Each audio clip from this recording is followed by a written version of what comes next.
Hi, this is Paul, and I've got Garrett with me today. Garrett's been on a Friday estuary live stream. If you ever want to know how to get on a Friday estuary live stream, in fact, I posted the link to the members this last night, and there's still bunches of links of spaces left. At least last time I checked. So it's easy to get on a Randos Friday live stream if you're a channel member, which is easy to get. You can usually get one for free because people give them away like water. Um, but and I was just expressing to Garrett that I'm in the early days when I started doing the randos, because the channel was small and because the Jordan Peterson thing was so hot and because everybody wanting to talk to me was all in the same space in this sort of nihilism depression crisis, and the Jordan Peterson thing was sort of gathering them all together. There's a lot of impetus to watch the Randos conversation because everybody felt a sense of kinship with the people that were coming on the channel. That has all passed. And so now random people are random people. And so people on YouTube are like, why would I watch this guy talk to some rando? And they don't watch. And fair enough, but there's gold in those randos conversations. There usually is. And so I usually try to edit them a little bit in terms of putting out some clips and some shorts before I release it to at least produce some motivation. Although hardcore TLCers will watch it, but that's a few hundred people. So that's and right now hardcore TLCers have abundant things to watch because the amount of content that the TLC is generating now is just insane, and only a few people actually have time to watch it. So anyway, Garrett, sorry to step on the introduction, but I wanted to get those things off my chest. Yeah, no, not a problem. I'm happy to be having a conversation with you. Finally, I've been part of what's taken me so long to finally show my face and come out of the lurk is uh I've just been thinking about doing it for ages, and like you said, it's so easy to get on the the Friday live stream, but uh I had to get out of the thinking about doing it stage. Yeah, and that's real, and it's completely understandable because why do you want to show your face on the internet with these clowns and expose yourself and talk about your life? And it's a fairly regular occurrence that someone will write to me and say, "Yeah, we did that conversation. I'm applying for a job. Could you take that down?" So it's fairly normal actually, and it's completely understandable. So, all right, Garrett, let's start with you. Tell me about the home you grew up in. Yeah, well, hopefully it shouldn't include anything that would endanger my job prospects. Um, but I grew up in a Christian home, a Southern Baptist home. My dad uh, is an ordained Southern Baptist minister, and so is his dad. I don't know if my great grandfather was. I don't know how far back the Baptist line goes. Um, but that really defined the environment I grew up in. And it's interesting. I'm learning a lot about it now. I mentioned when I introduced myself on the Friday live stream that my wife and I have been making the move to the Lutheran Church. Um, and so that's given me a lot more perspective on what it means to be Baptist, especially in New Mexico, where we live, where Baptists are pretty easily the largest Protestant group. It I don't think I haven't looked at the numbers in a long time, but I don't think it's really comparable to the Catholic population. Roman Catholicism is so culturally dominant here, Yeah. and so a lot of the time it seems like Southern Baptists in New Mexico are defined by not being Catholic, which I suppose is probably true for a lot of places. But yeah, it's I guess one remarkable thing uh, about the home I grew up in is I have all brothers.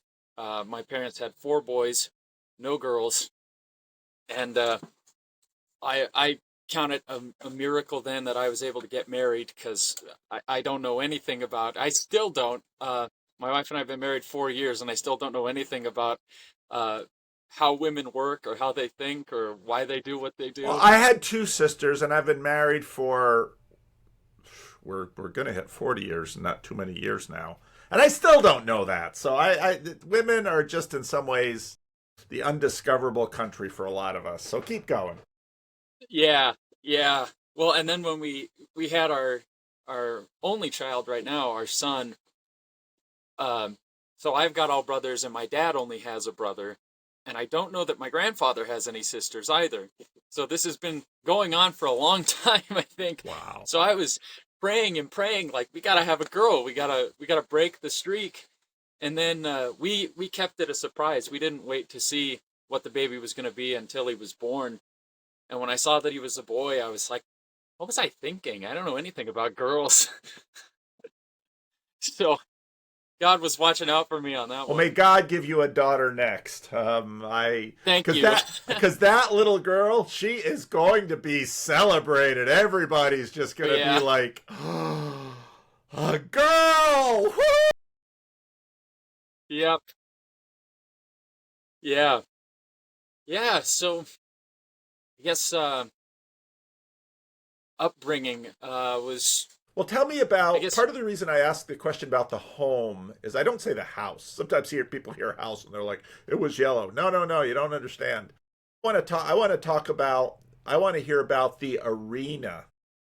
What the arena of your childhood in your home. We'll get to your school, but what the arena was like and how that shaped you.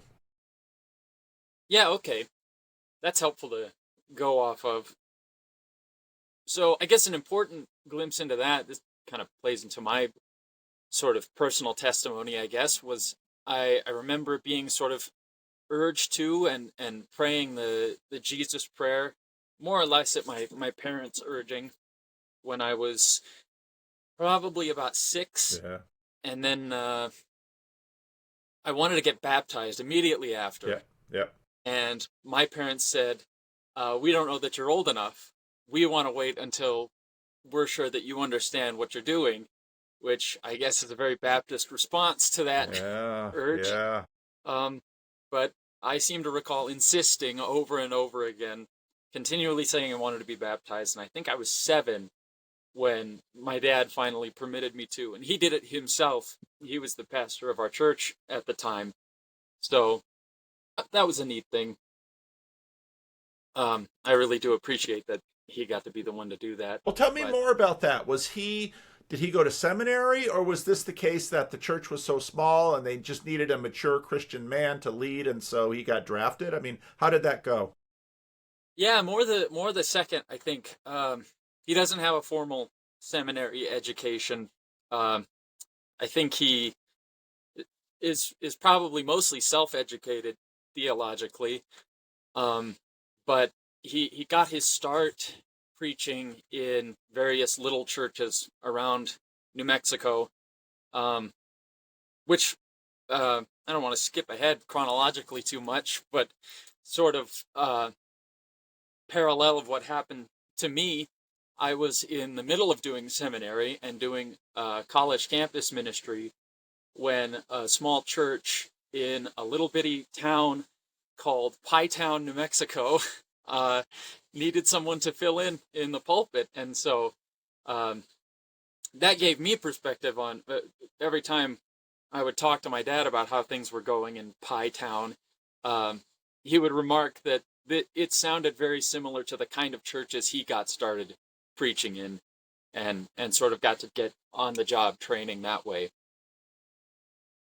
But I guess he'd been doing that for a long time by the time I got baptized.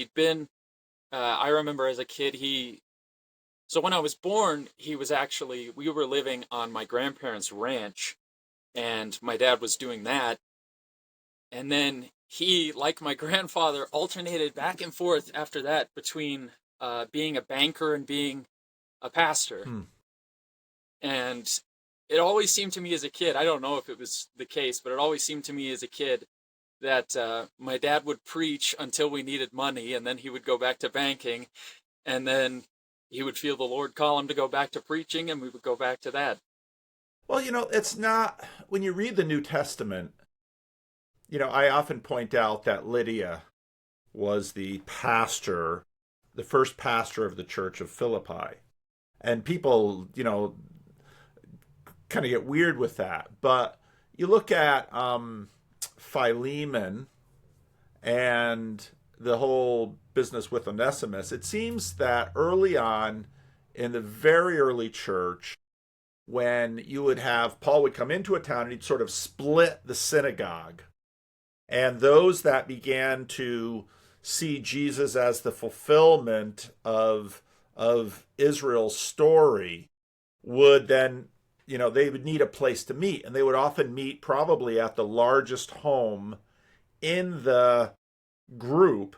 And that person who owned that largest home in the group was likely someone in the community that had resources, had experience of leadership. When you read, for example, in the pastoral epistles, Paul's list of who should be overseers, they're very much shopkeeper values: reliability, dependability, stability, good reputation. And if there's anybody who has that in a small town environment, it's a banker, because people trust their money to bankers. And so, people might think it's strange, that tension. Actually, it makes abundant sense, because if you're going to be sort of a cornerstone of a little face-to-face community where everybody knows each other well, those kinds of values are really important. And again, but if you're also spending all of your time leading that little church, they can't pay you much. And so, at some point it's like, we're just going to have, hand this off between people. I'm going to go make some money now and save up, and you mind the store that is the church, and then we'll switch back. I mean, it makes perfect sense. Yeah, that's I hadn't thought of that parallel before to the qualifications that Paul gives, but I know my dad is he's a very scrupulous man. I guess you could say he's a bit of a perfectionist. He's kind of a method guy. I really didn't inherit that from him much at all.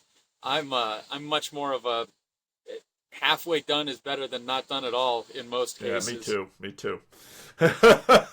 Me too. But no, you need that. You need those high and conscientious people in a small environment. They're sort of like grass on the sand dune. They stabilize the entire community. And the fact that they'd have your father act as lay minister in the church, and that he's a banker, it makes perfect sense, and it's very biblical. So, there's absolutely nothing wrong with that. And especially when you consider how in the 19th century Baptists and Methodists won the West. It was because, unlike, now the Catholics have an advantage just because of sheer number, but what happens in America with this unchurched region is that you need to rapidly multiply leadership, and you don't have time for theological education or institution building or any of that stuff.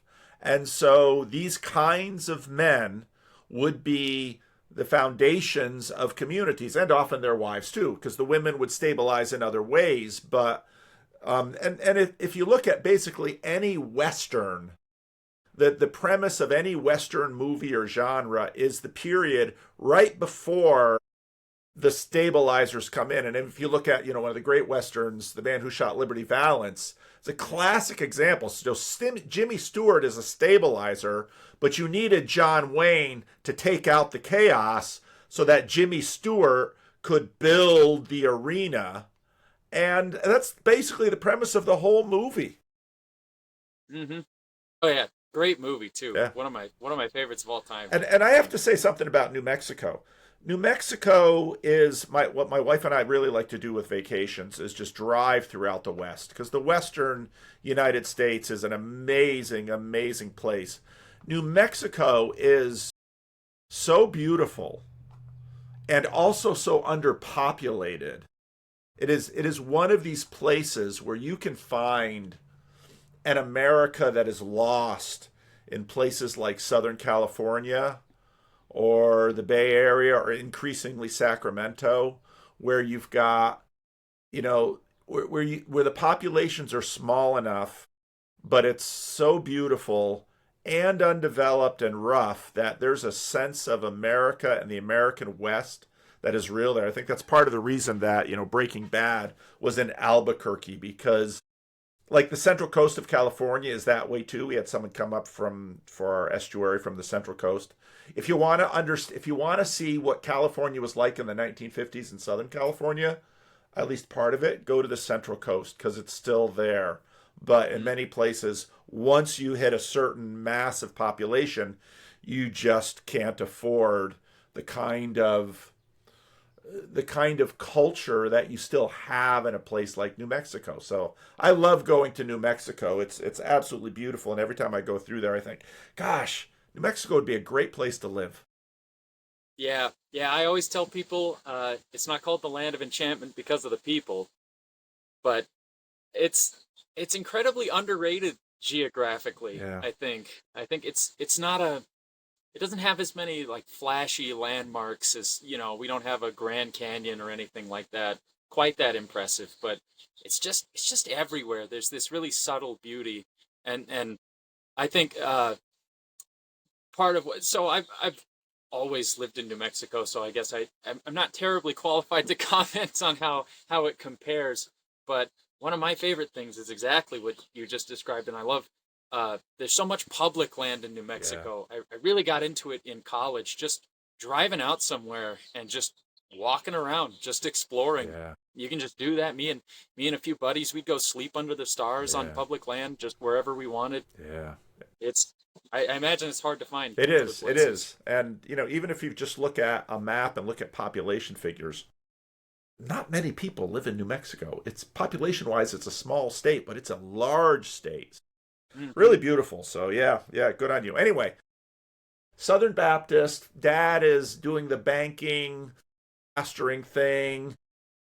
But you're a motivated kid, so you're gonna get baptized young. Okay, keep going from there. Yeah. Um. So from there, I think it wasn't that long after I was baptized that the public school system where we were was that's there's another fun fact about New Mexico. People say how thankful they are for I think it's Mississippi and Louisiana because otherwise New Mexico would rank last in everything. Uh, but we don't have great public schools, and my parents became really unsatisfied with them and uh, put us in a private Christian school, and that that was really formative in a lot of ways. I think so. Doing college ministry, I've talked with students who relate to this. When you grow up in a Christian home, going to church your whole life, and then going to Christian school on top of that, it can it can make it really difficult to, I suppose, claim the faith of your parents for yourself and come into it on your own. And that process really happened for me in high school, because I always really enjoyed the more uh, theological sort of scholarly side of the faith. I enjoyed it at a bit of a distance. I was too lazy to read for the first half of high school, but it was really around like 10th or 11th grade when the sort of apologetic questions about the faith and about the reality of like, well, if God is real, how do we know? If the resurrection happened, how do we know? Sort of collided with a lot of more emotionally driven doubts, I think, because I was, by all appearances, I was a good kid for all of school. I followed the rules. I was a tattletale, so I was extra good. I even uh, enforced the rules, imposed them on other people. Um, but it was around high school that my inner life sort of started to become a wreck, Mm, and I was really embittered against other people for all sorts of reasons, and mm, and it started to eat at me because I knew I'd heard my whole life what Christ has to say about holding hate against people in yeah, your heart. yeah, yeah, And so suddenly I had this friction between like, well, I'm a good Christian kid. I've been doing this my whole life. So why am I on the same level as a murderer. I've never done anything Yeah, awful. yeah. And that The was, sins of the conscientious and the sins of the upright are such subtle, sneaky sins of self-righteousness, and they are in many ways even more deadly than the open profligate, which is a lot of what Luke 15 is about, and 16. mm, yeah, yeah. And so that was, I'm sure you can imagine, a tremendous struggle to be dealing with that at the same time as all these intellectual objections to the faith. Um, oh, where was I going with that? Uh,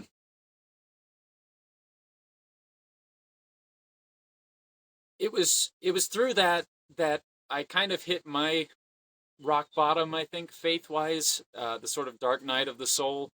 Um, I look back on it now very much like how um, the Apostle Paul, someone else who really embodies the sort of self righteousness before his conversion, he had to be blind for days before um, he could truly start to live in the faith. And so I reached a point where I was essentially, uh, I guess, sort of a crypto agnostic. I was still going to Christian school. I was still active in youth group and everything. I wouldn't have told anybody that I was agnostic. I wouldn't have described myself that way. But internally, I had just reached a point where I had kind of reached the total skepticism of everything. It's like, well, how do I even know that I know anything? How do I know that logic is real? How do I know that there are even answers out there to find? Let alone that God is real and that He's revealed Himself.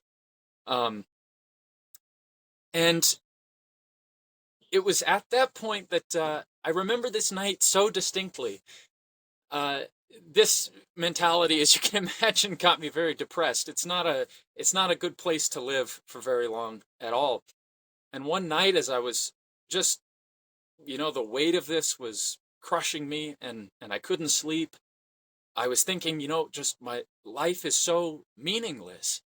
And it was as if there was a light from heaven, and there was like a whisper at the back of my mind, like, the Bible says that, right? In Ecclesiastes, it says life is meaningless. Why would God say that life is meaningless?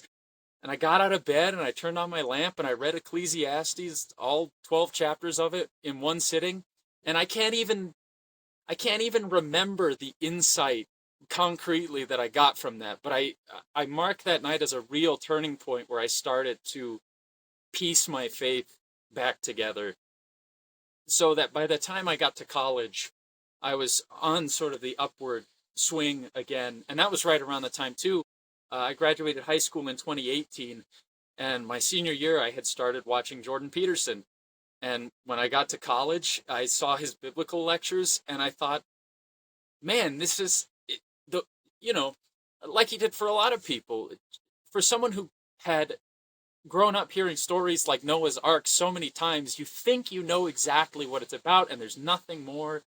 And even when Peterson would say things that I thought were completely wrong, the fact he would say things that I had never heard anyone say about these books before really opened my eyes to how much more there still was for me to dig through in the scriptures. So even though I've moved on with the crowd to kind of talking critiques about Peterson's latest stuff, I personally owe him a huge debt of gratitude for the role he played as sort of a landmark on that piecing of my faith back together. Yeah, yeah. Yeah, it's pretty common that he had that. It's interesting the effects that he had on different classes and groups of people, the effects that he had on Christians, sort of helping them see, oh, I can see this in a much broader light now. And, he sparked people who had no Christian background in a different way, sort of creating a plausibility for the Bible and religion that it didn't have before. So, no, it was you know, Jordan Peterson from 2017 to 2019, that was a remarkable time. And Mm-hmm. and those times come and go. They are they're revivals in a way, not the revival in the way of a camp meeting and sawdust and a tent, but a revival in sort of the older, more historical way, that there's sort of this movement of the spirit in a amount of time, and you get this rush of new belief and new faith and new plausibility. And that's what I was seeing in 2017, and it was like, I don't know why my colleagues are not all over this. I don't know why the church isn't leaning into this. And I saw it, Bishop Barron saw it, but so much of the rest of the clergy was just clueless, and that was deeply frustrating. Yeah. Yeah, I can imagine. I think yeah, I think what he did was, well, I think my experience was probably pretty common. And I think part of, I think you mentioned recently that Peterson basically killed the new atheism. And someone on one of your videos, I'm terrible at remembering who says things. I remember things that are said and not who said them. Um, but I think that's true.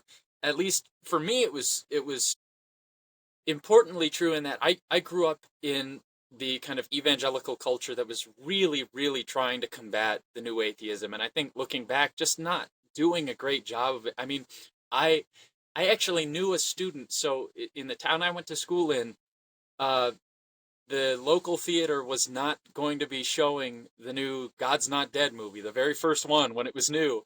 And students from my school went and took signs and like picketed outside the theater and made them bring this movie to the theater.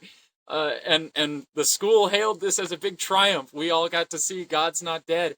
And I remember even at the time, I must have been in middle school or something when that movie came out, there was something deeply unsatisfying about that approach to addressing new atheism. I think it left people like me hanging, uh, and that was prior to all these doubts that I had. And I think Peterson was important in sort of representing that recoil back against the new atheism in a more, because new atheism had created this whole atmosphere that like intellectually serious people are atheists. They all are. Professors, scientists, philosophers, none of them believe in God. And Peterson just really helped burst that bubble, I think, and show that for people like me that Christianity can and probably ought to be intellectually very serious. And he brought that rigor that you're always talking about. Yeah. And so for someone like me who was very intellectually hungry for that, that was like an oasis. Yeah, yeah. No, that's well put. That's well put. I think that's a good summary of what happened.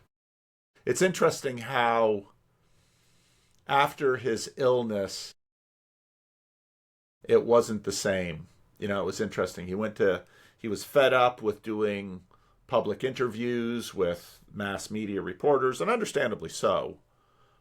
He went to Daily Wire, and it was just different. But that's the way it is there are moments that happen and they're special. And so 2017 to 2019, it was a moment, it was a scene, and it did a lot, and we should be grateful for it. And there are, even though a lot of people have been frustrated with Jordan since 2021 or so, there's a tremendous well of gratitude out there towards him for what he did for so many people. It was a remarkable thing, and I'm glad. Yeah. I'm glad I saw it, and I'm glad I had just at least a little tiny part to play in it for some people. So that's good. Yeah. So you're doing campus ministry. What college did you go to? If you're So I went to New Mexico Tech. It's a tiny little school in about the center of the state. Okay. Most New Mexicans don't even know it exists. When you tell them that's where you go to school, they ask, "Oh, where is that?" They know UNM up in Albuquerque and NMSU down in Las Cruces. And New Mexico Tech's about halfway between the two of them. Okay.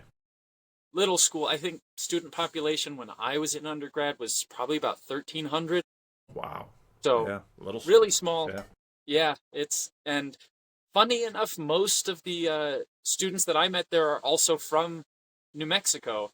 It's got a pretty sizable foreign, international student population, but the uh, the the ministry I got involved in as a student, and a lot of that was, again, that was sort of peak Peterson. So I was on that train. I was serious about my faith, and uh, my mom, God bless her, did her job as a mom and had to embarrass me on the first day just a little bit. Uh, they were doing the new student orientation, and all the student clubs had their tables out, and this Baptist student group has their table out. And I was planning to go anyway. My older brother was active in it when he was in school. And we go up to the table, and my mom goes up to the director and says, "You need to make sure that he's coming. You need to make sure that my son shows up." They didn't end up having to make sure I showed up. I showed up pretty much every week. But yeah, she had to do it. It's her job. Yeah. And I appreciate that she did it. But that ministry ended up being really formative for me, and it's where I made a lot of really good friends, and I got to meet other people who maybe even if they weren't watching Peterson, they were kind of in the momentum of wanting to take the faith intellectually seriously. And Tech is full of, New Mexico Tech is so full of smart people. It's a lot of and I've talked with other students who had the same experience. It's a lot of the big fish from little ponds all kind of gather here and realize they're not so big anymore. All the kids like me who thought they were geniuses in high school go to this school, and then you run into some real geniuses. Yeah. It's an incredibly humbling experience, to say the least. My first F was at New Mexico Tech, my freshman year, my first semester. So it was really good to have that ministry kind of under me to catch me when all of a sudden I got to school. I had a pretty good scholarship and everything. My academics in high school were everything you'd want them to be, and then I failed 2 classes my first semester at Tech, lost my scholarship immediately, and that'll send you into a real spiral of what am I even doing with my life? Why am I here? What is the point of all this? And I was doing computer science at the time, and I realized I don't like computers nearly as much as I thought I did. All of the students around me who were succeeding, to them it was just so natural. It was so easy. I would come to the tutors and the TAs with my questions, and they were just baffled, like, what don't you get about this? Yeah. Man, I had thought about, I was torn when I went to college between doing computer science and doing English. And I chose computer science because I thought it would pay better, and realized, man, I really should have done English. So I ended up doing technical communication, which was basically an English degree, but I had to take a bunch of science classes. So that worked out. Wow. But having that ministry there was incredibly helpful during all that, and I met my wife at that ministry, and then when the gentleman who was directing it when I graduated was leaving, he was going off to seminary. He roped me into directing it. He kept bugging me and saying, "Hey, you should apply for my job. You should apply for my job." And then at one of our big get-togethers, he just walks up to me. I kept telling him, "I'll think about it," and then I wouldn't think about it. And he says, "Hey, there's my boss. Let's go tell him you want my job." And I just said, "Okay." And we went and told him I wanted his job, and I got roped into it. And that's what gave me the impetus to think, well, maybe I should do seminary, because I started leading these Bible studies and everything. And I thought, well, I'm going to have some qualifications here, So I did online seminary classes at Southwestern Baptist Theological Seminary in Fort Worth, which was where my brother went. And man, I got to be in college during COVID, so I know the whole online classes routine, and I think especially, I got so much out of seminary that I'm so grateful for, but it's especially that kind of education, I think, is so meant to be personally formative. You're supposed to know your professors. Yeah. You're supposed to be shaped by them and personally trained by them. And not having that, I could feel the whole time I was taking classes that was lacking. Yeah. And so as much as I got out of it, I mean, online class just isn't isn't the same. No, it isn't. And it's interesting that you say that, because for a lot of smaller denominations, like the Christian Reformed Church, online seminary is a real help, because you can get people with your specific denominational training through the online. But I think it's best for, let's say, um, middle-aged people who are already mature. They've already had years of experience in a church. Their spiritual formation is already set, and what they can really use is some education and some deeper knowledge and some of that. I would say if you're a young man or a young woman who is going to get a seminary education and you don't have a family or anything like that, going to a school in person is so much better, because you're exactly right. All of the formation and influence that happens in person, you can find mentors at the seminary that can mold you and shape you in ways that you simply won't catch online. And you can also then you have to go through the work of finding a new home church and finding a new pastor in that home church. I mean, it just so broadens you, and can really be important in your formation when you're young. I mean, if you're in your 40s or 50s and you're wanting seminary education online, that's fine, because you're mostly looking for information. But if you're in your 20s, go to a school in real life Mm. with real people. It's so much better. Yeah, yeah, and I probably, if I had planned it all out ahead, like everybody wishes they could do, I could have got the order of operations right. But by the time I started taking seminary classes, I was already in a ministry position. Yep. I was already married. Yep. I was actually still an undergrad when I started I had one semester left when I started directing the campus ministry. Mm.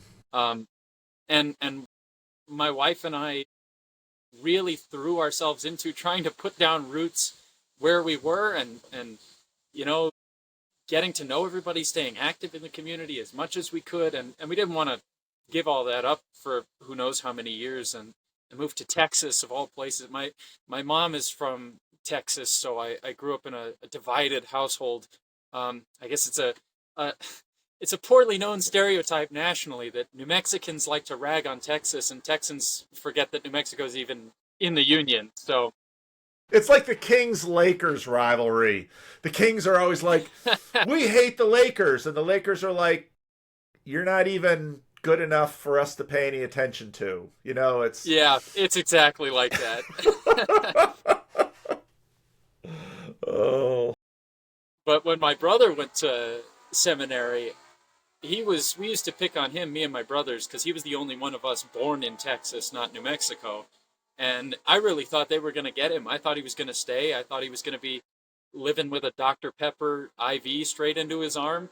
Um, and I thought good for him, but I love New Mexico. yeah, Lord willing, I have no plans, no desire to leave it. I didn't want to become a Texan. I didn't want them to get a hold of me. yeah, yeah. All right, so you're doing campus ministry and you're doing seminary online. Things are obviously going to change. Oh yeah. Yeah, I think so. I did myself in by getting incredibly into interdenominational apologetics on YouTube. I Oh, just started eating that up. oh, tribal YouTube intra-Christian tribal warfare. Yeah, yep. And I had started listening to Dr. Jordan Cooper, one of my friends in the college ministry. We had a group just for the older guys. Um, it was like the seniors, super seniors, and grad students. And it was a small group, so we'd pretty much just talk about whatever we wanted. And one of them introduced us to Jordan Cooper, and we started watching his videos and talking about him. Um, and I started watching his videos on my own time and started getting agitated that all his opinions were so contrary to mine. I thought, I got to find I got to find a Baptist to watch. And I found a debate he had done with Gavin Ortland, and then Gavin Ortland was my guy. I was like, he can stick it to this Lutheran and tell him what's what. And that, watching Gavin Ortland blew open the doors on all of this Roman Catholic and Eastern Orthodox stuff.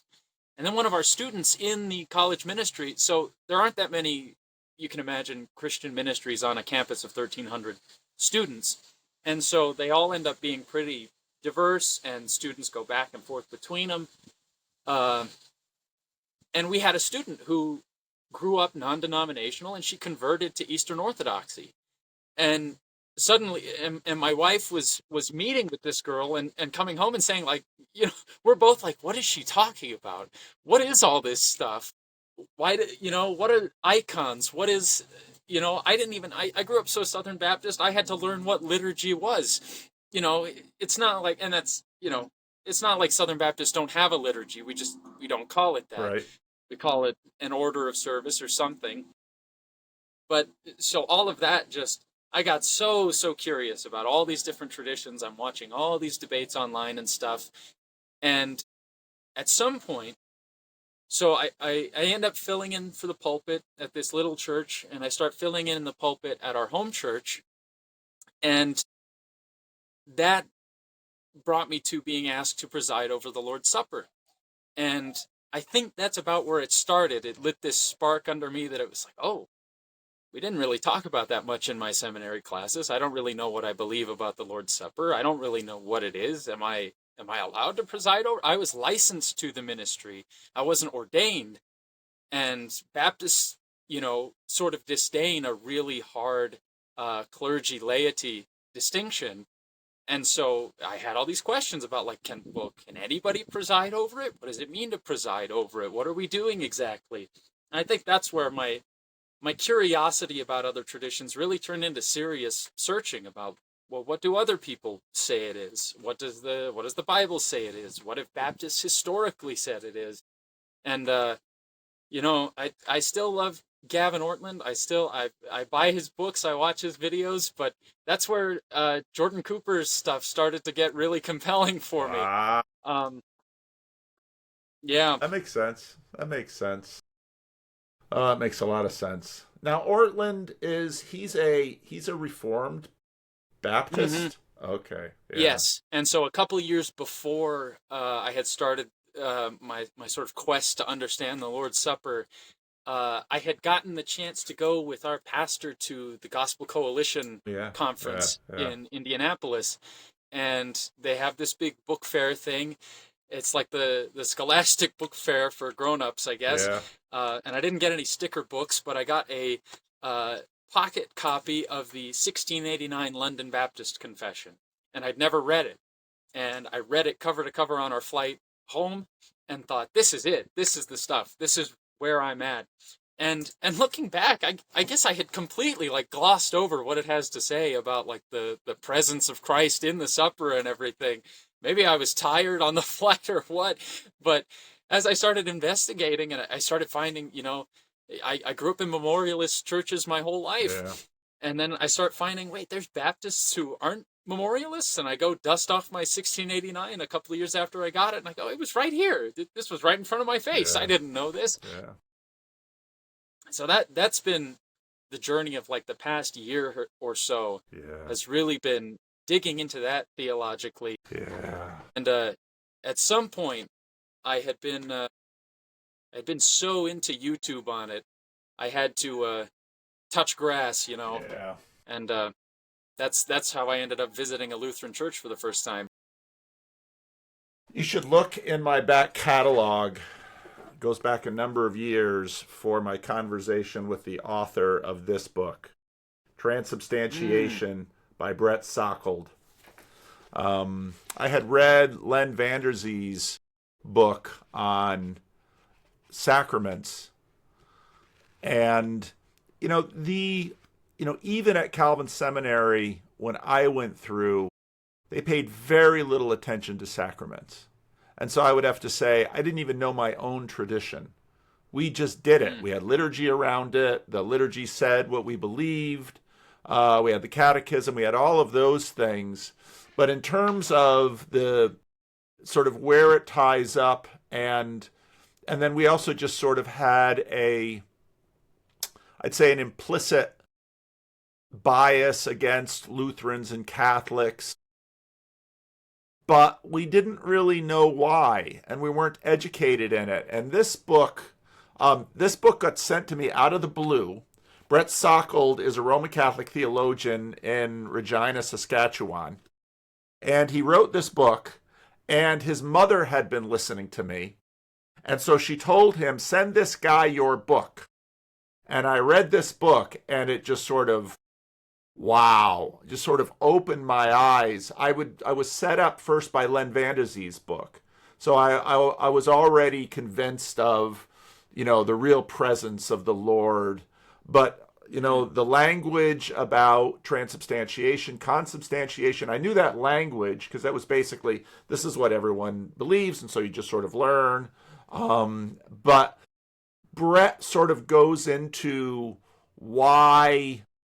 how Luther was trying to recapture what Aquinas believes, but the language and the assumptions had all shifted. So he formally rejected Aquinas in some ways while trying to preserve what Aquinas had been saying. And Calvin Calvin sort of follows Luther a bit. He doesn't necessarily adopt all of the ways that Luther tries to capture this in terms of the language, but you do get this tradition of, what we call in Reformed circles, the real presence. And, even though a lot of the young, restless, and Reformed sort of wound up making a lot of Reformed Baptists, a lot of more magisterial Reformed, like my tradition, looks at those Reformed Baptists and it's like, keep going. keep going into these questions about sacraments, and why, what we're really believing these things are, and how they fit into the Christian faith. It's part of what's difficult about history, and is that we can read the words of past generations and their fights, but as Sockold nicely showed, a lot of those assumptions, they just sort of keep moving.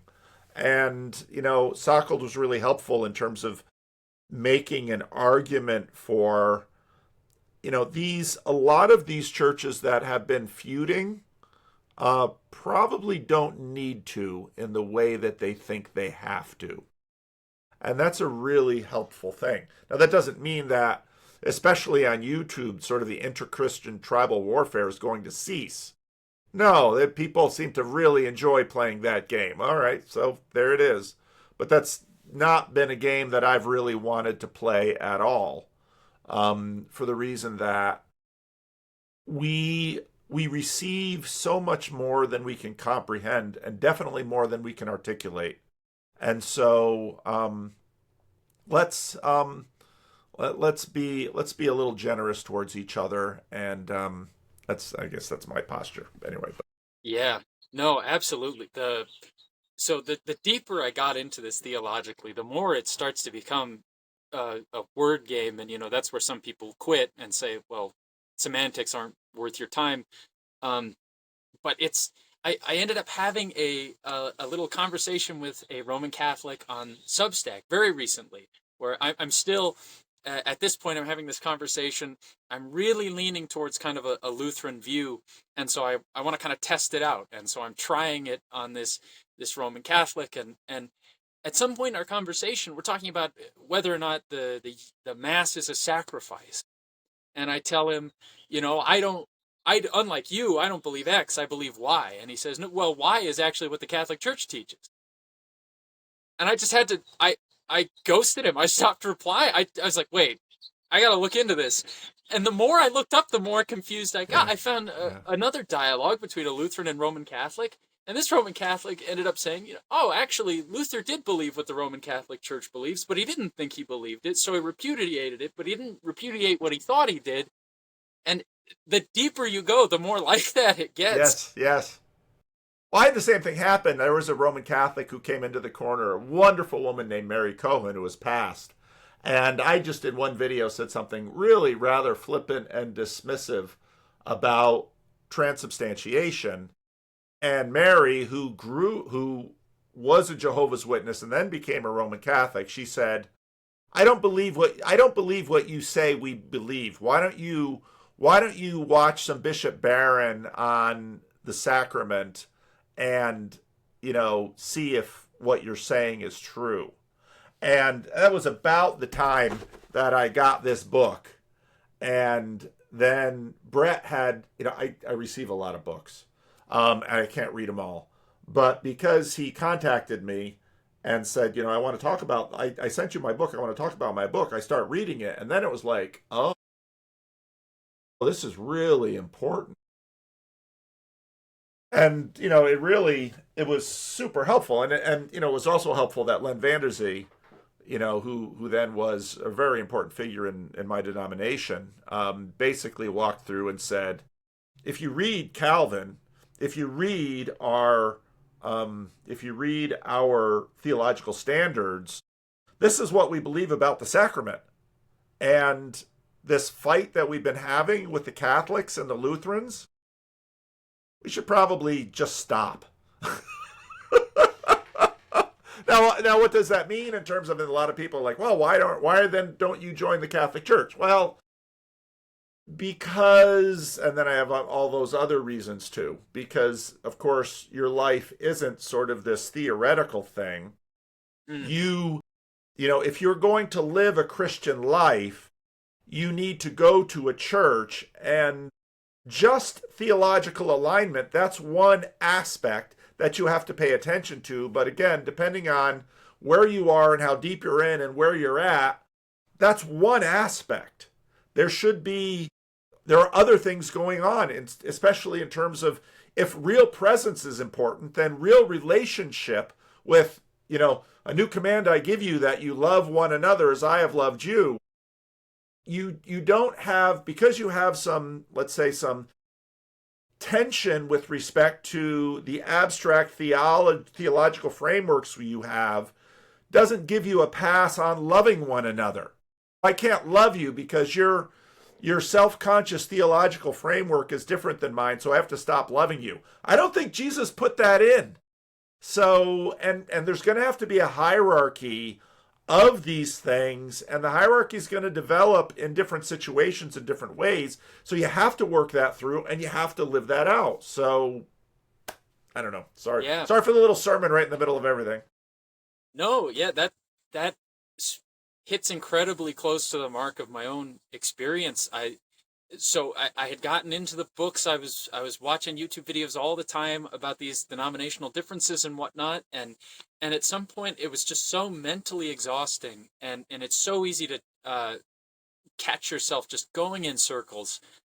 Just at some point it stops being productive, and you start making yourself more confused.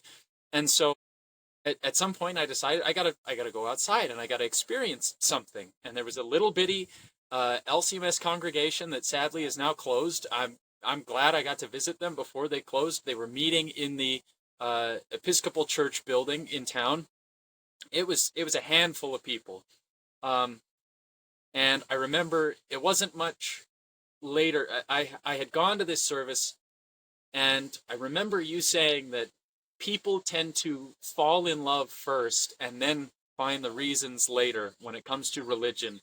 And in retrospect, I think that summarized exactly what happened to me. I loved the Lutheran Divine Liturgy. It was beautiful, and so many of the theological reasons I've come up with were more to I think in an unconscious way, to explain my experience rather than to dictate or guide where I went.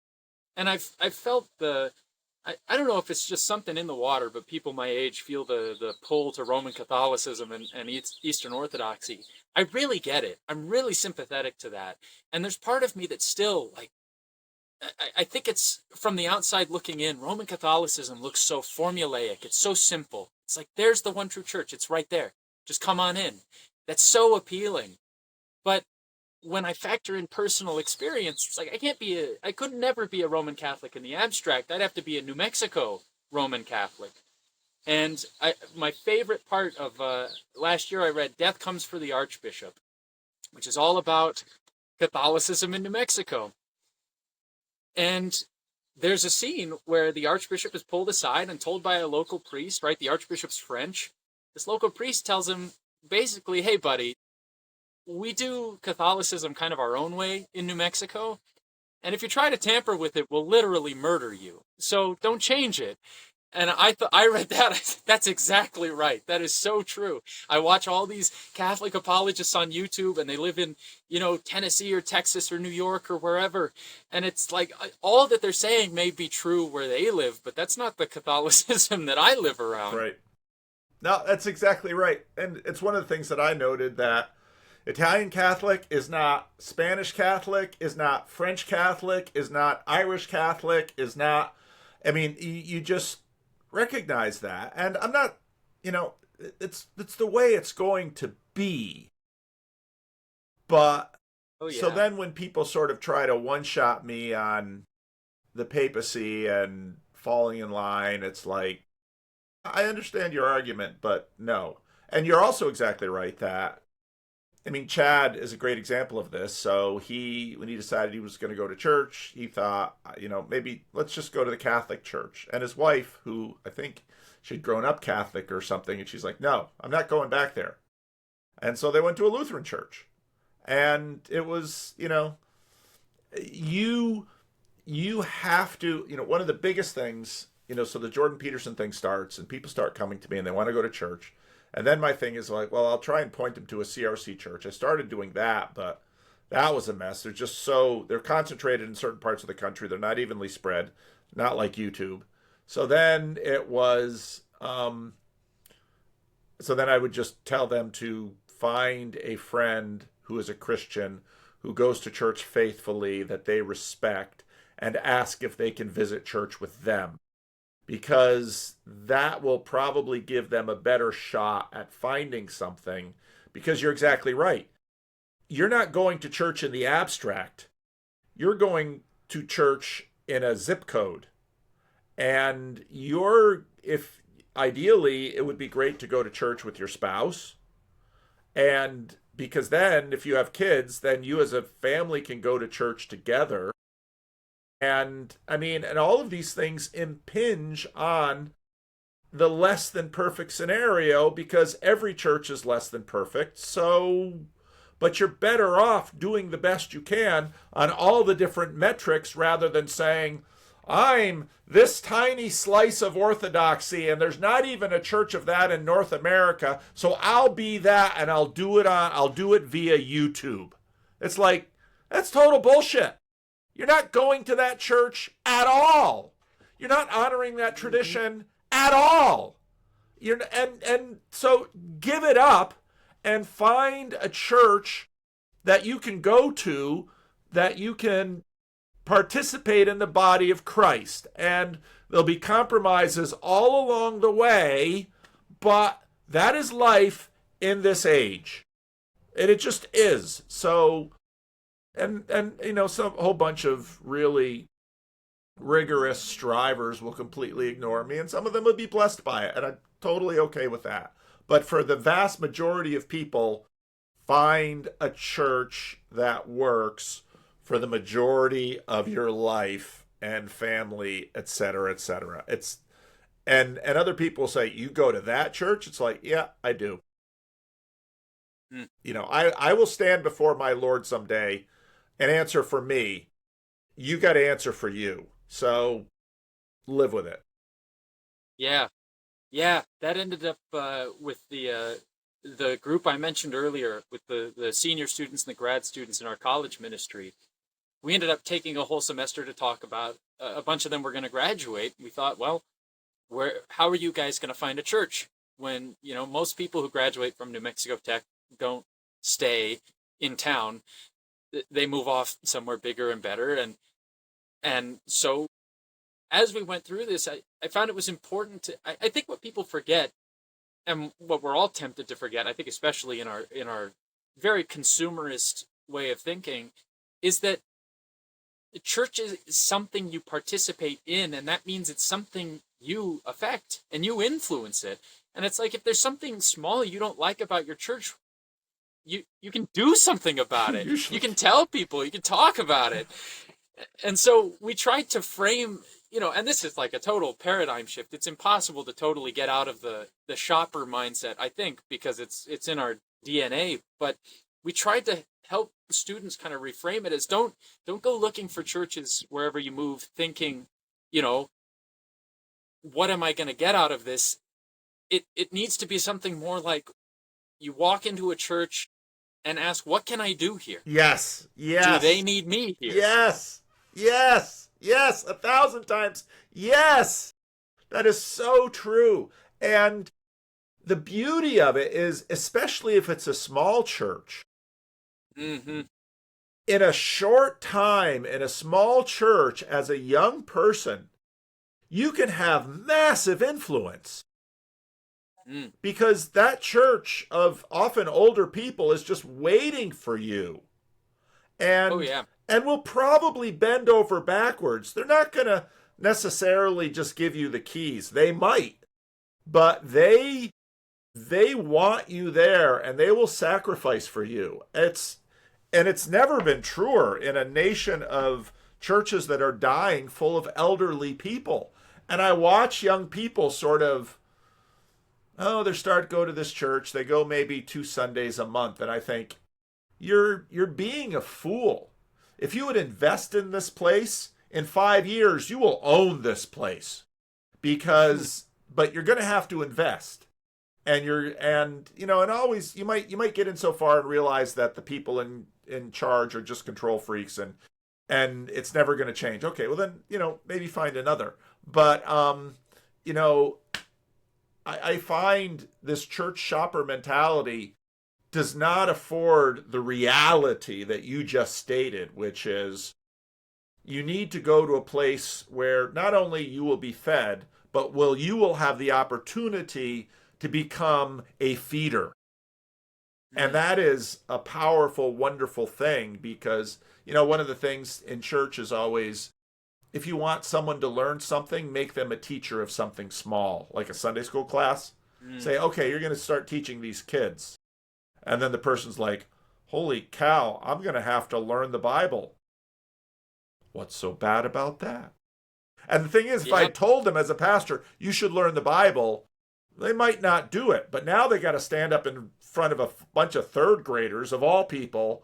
And it's like, I'm going to have to learn the Bible, or I'm going to have to learn the catechism, or I'm going to have to learn what the church really believes.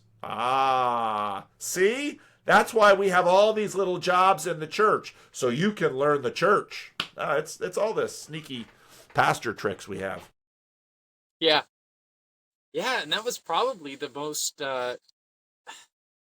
maybe not the most, but one of the indispensably edifying things for me about leading Bible studies and preaching on Sundays, filling in the pulpit when it was needed, was I realized very quickly, like, if I'm not reading my Bible every day, I'm not going to have anything to say on Sunday morning. I'm not going to know what to talk about. I got to be in this thing all the time. And then you'll never run out of, I'm sure most men who've ever preached are like that. At some point you'll never run out of things to say. You got to watch the clock or everybody's going to miss their lunch. Yep. Well, or you can start a YouTube channel. And there seems to be no end to how many videos YouTube will let me post. And I only post 1/10 of what I want to say. So there you have it. I make too many videos, but I'd love to make 10 times as many. Yeah. I'm glad to finally, be kind of playing around with video a little bit, because I guess maybe that's where I am a little bit, the perfectionist my dad is. For the longest time, it's been like, no, I refuse to show my face on camera unless I've got the right lights and got the right microphone and got the right background. And the TLC has been super helpful to just see, you're not you're not a TV star. You just talk to people. Like, that's what's good about it, right? That's exactly right. Please, you don't need to look like, you don't need to have professional polish. You don't need any of that. Nobody's going to watch your videos anyway. You know, Right. they're going to get maybe double digit views if you're lucky, maybe triple. That's all they're going to get. So go ahead. Yeah. Don't be so Yeah. full of yourself. Just make a bunch Yeah. of real human slop and let the 3 or 4 people that you sort of connect with, let them figure it out. Yeah. Yeah. And I think that's one of the reasons too. For a long time now, I've been really leaning into writing. I've got a website where a couple friends and I write Good. and publish what we write. And writing it feels so much safer. You Yeah. can edit it as many times as you want. Everything, there's never going to be a moment where, like, oh no, there was something in the background I can't get rid of, or oh no, the audio file isn't exactly how it needed to be, or it's writing is just so much safer. It's so much more detached, and I, for a number of reasons, I find writing easier to express myself. But in a lot of ways, that's back to Peterson. If you only ever do the things that are easy, you're not gonna get very far. Yep. Yep. No, writing is great. Writing is a different, it forces you to think clearly. It's a very disciplined process. And that's really good. And the truth is, long before I ever started video, I spent years writing. And I still enjoy writing, but video is easier. And, stuff happened around video for me that never happened around writing. So Mm. good enough. Good enough. I'll live with it. I hope to do more writing at some point in my life, hopefully when I have more time, because there is something about getting things in print on paper. There's a permanence to it, and there's also a refinement to it and a linearity to it. And that linearity is a powerful and good thing. So it very much has its place, but this also has its place. Yeah, yeah, I think so. Um, do you ever print out the stuff you read on Substack? I've been doing that lately and found that's a lot of fun. No, I haven't. I've, I started doing Substack a little bit more disciplined at towards in September of 2025. I've sort of slacked off a little bit. I am such a passionate producer in that I will produce something when something is sort of gripping me sufficiently. And that's especially true of my writing. And lately it's been a lot of just local pastoral ministry that if I figure out a way to share it respectfully and responsibly, but partly because um, I think our media has such a bias towards the, let's say, our cultural Pharisees, and I mean no disrespect to actual Pharisees when I say that, but the Pharisaical tradition was a puritanical tradition. So I'll blend those two things where they're really focused on purity, and that's a really good and powerful thing. But you can go too far with it, and for that reason, the vast majority of people and the vast majority of life is sloppy and impure. And so if the only things we are usually presented with, if all the mind control that's going out is puritanical and pharisaical, we have a problem, and it leaves too many people out. So I'm all for real human slop, except no AI substitute. Yeah, yeah, so I've been in kind of the AI, you would say, fundamentalist camp for a while. I I have made probably an unreasonable effort to avoid it, and probably unsuccessful. Um, but I had an interesting experience lately. I thought you might. This speaks to kind of the puritanical impulse, which I think I've always had a bit of an affinity for. I was looking for a solution to some technical problem. I'm really into older computers, and I have a huge collection of them. I was troubleshooting some problem, and I couldn't How find the old? particular problem I was How having. old? What are you into? Usually like the Windows 95, 98 era. Older computers, he says. I was thinking you were talking Commodore 64, like Not quite Rick. that far back. Windows Yeah. 95. The guy I was born in 2000, so Windows 95 is practically antique. Wow. Wow. I started with DOS.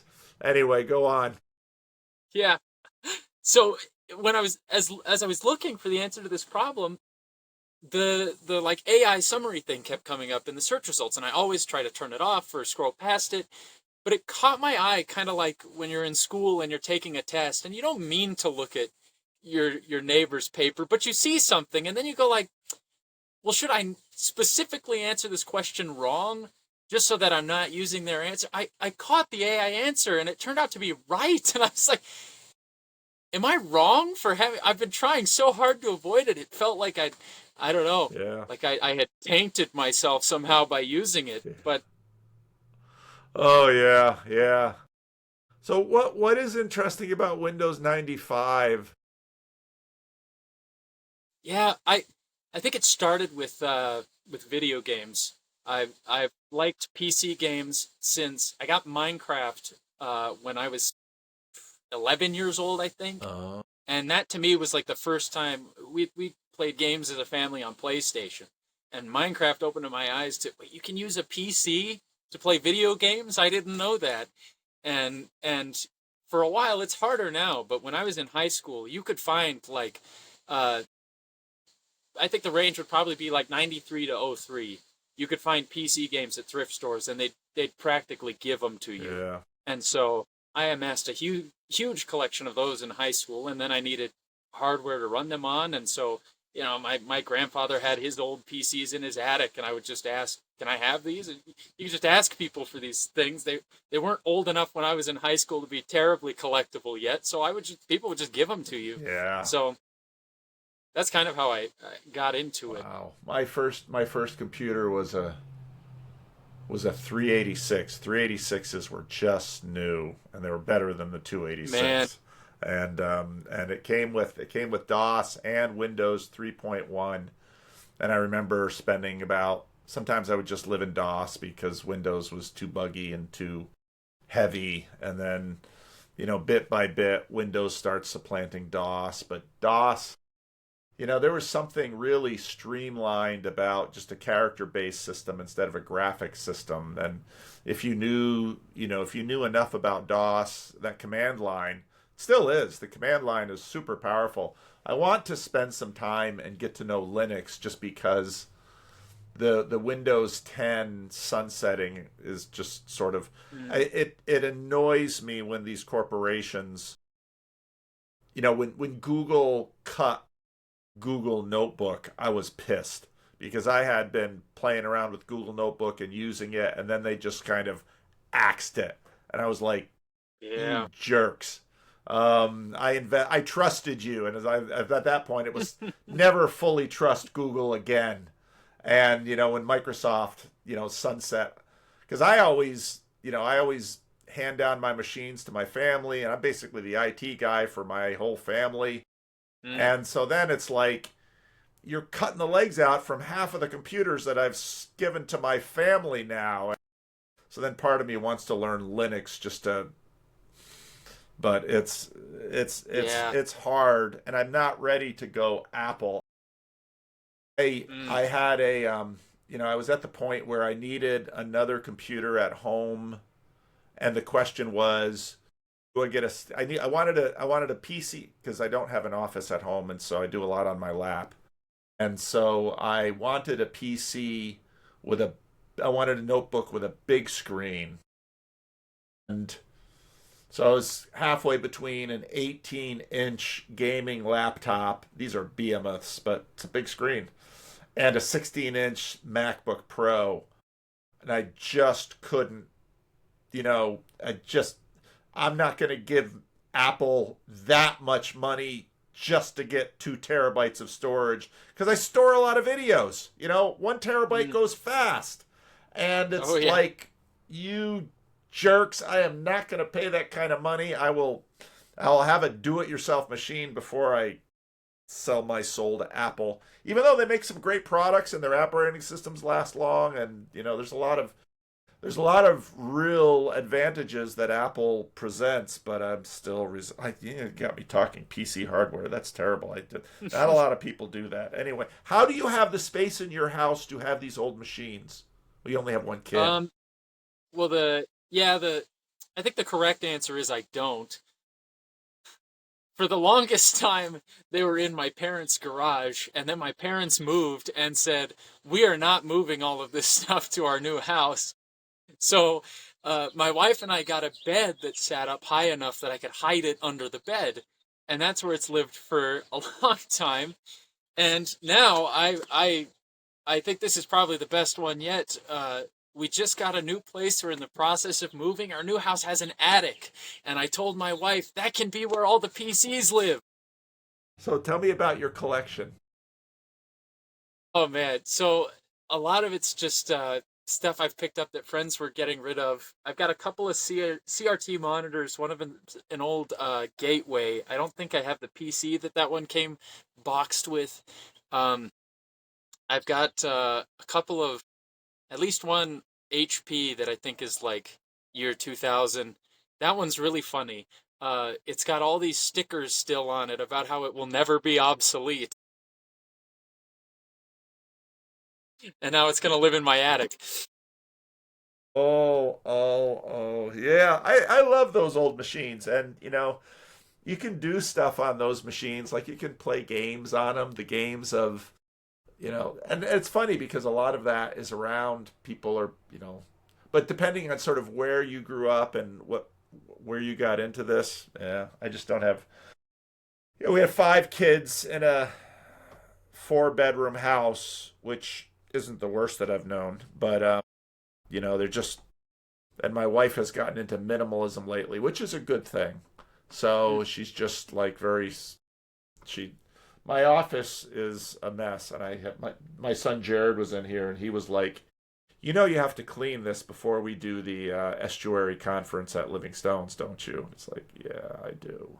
But part of the problem is there's like, I've got a I've got a massive screen Dell with a touch screen that I bought for cheap, and then I was just sort of able to mod it to like keep it current, and that got sunset with the Windows 10 thing, and so part of me is like, if I can get Linux on there, but the only reason I'm going to keep it if I get Linux on there is if Linux will work on the touchscreen, and I know it won't. There won't be a driver for that, and Yeah.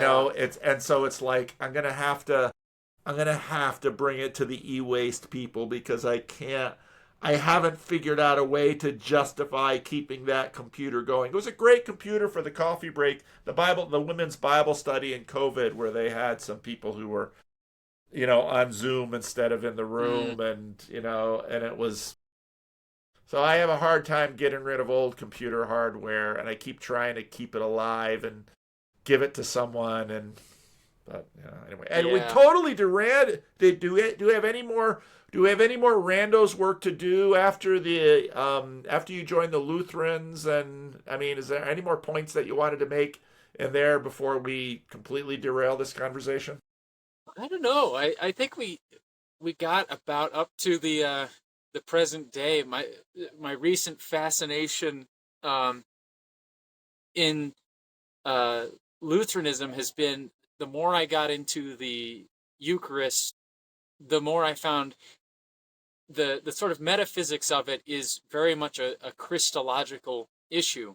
Yeah, And yeah, that was sort of the pipeline for me yeah, to belief in some form of real presence in the first place was, well, we all know that the supper is a symbol, but that must entail that the way you relate to a symbol is the way you relate to the thing it symbolizes. And the supper, especially, symbols like language are arbitrary, right? There's nothing about the letters DOG that's inherently related to the thing that is a dog. But if it's a symbol that's instituted from the mouth of God, then it must have some inherent relation to the thing it actually embodied, right? And Christ says, "This is the new covenant in my blood," and it's like, so that precisely is then the way that we relate to Christ is this symbol, and so there has to be some kind of real participation about it. But as I got really into the technical side of uh, the nuanced differences, those word games between the Reformed and the Lutheran, especially, there's some those differences are incredibly granular, Yeah, yeah. and I love it. I just eat that up. I could.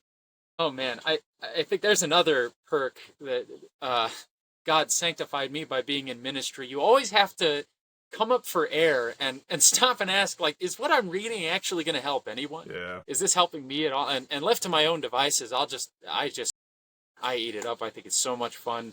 I read treatises on how many angels can dance on the head of a pin, and if you catch me in the right swing of things, I've noticed we probably have that in common. I'm being younger. I'm probably a little more flighty and probably go more on whims. But unless I have the whim to do something, I just have no motivation to do it. Yeah. And I when it comes to reading, especially, I chase my whims Yeah. all over the Yeah. place. Yeah. So, No, I do that too. It's a problem. Because there are some books I really should be reading, but then it's like, but I want to read this one.